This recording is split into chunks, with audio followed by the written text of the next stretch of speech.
if your product or your hourly rate is not correctly priced, you can get into a situation where the more you sell, the faster you're going to go bankrupt because you haven't got the correct priced product.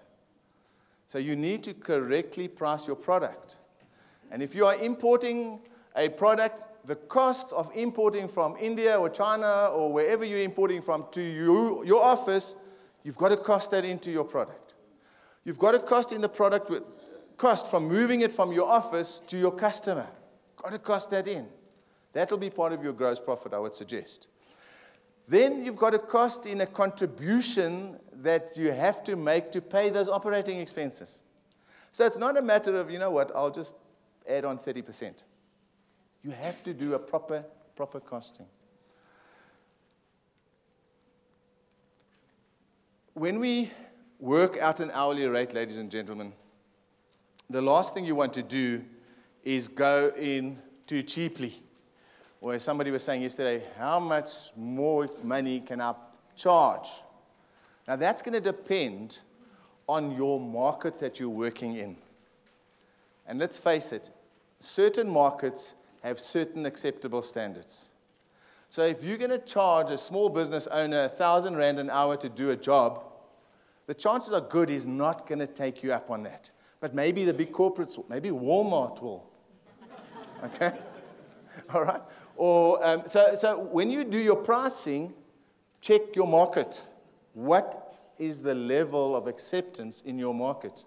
Mike was telling me that the level of acceptance of a hamburger is about 49.95. Beyond that, people don't want to actually, you've got like a mental level against paying that for a burger.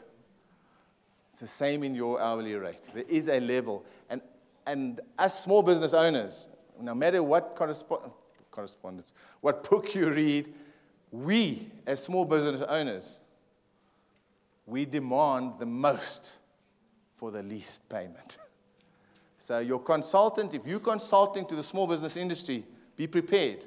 The small business owner will want a lot from you for as cheaply as possible. It happens like that.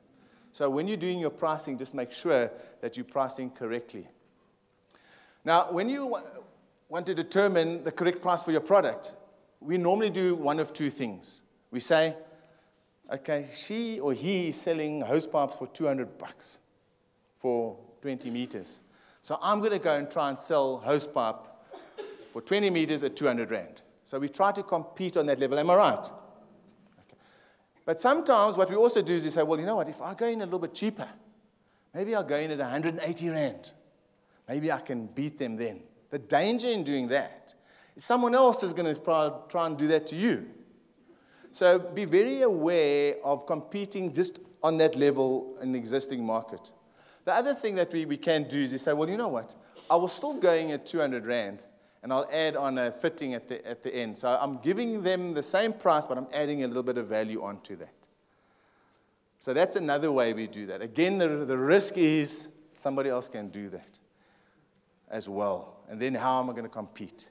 So what do I like as a technician? But I understand that this could take time.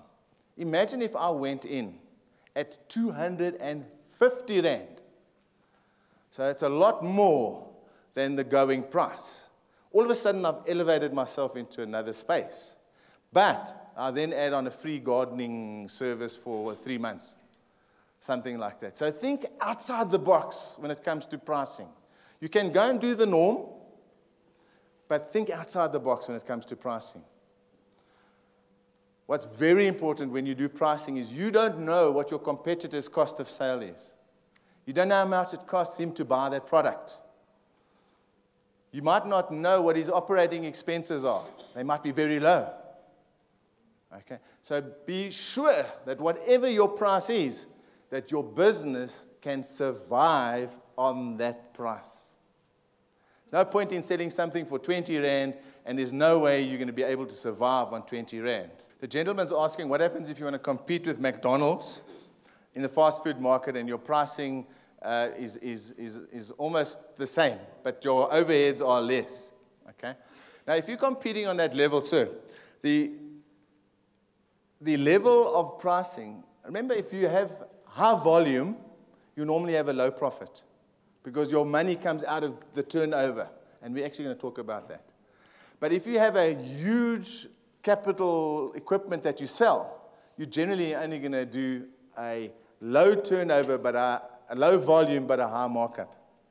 So you've got to look at the space where you're playing.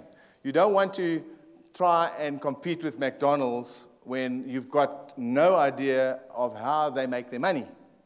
Just by the way, I've heard that McDonald's don't make their money out of burgers. Make it out of the property that was rented to the people that are selling the burgers. Okay? So just be aware of that.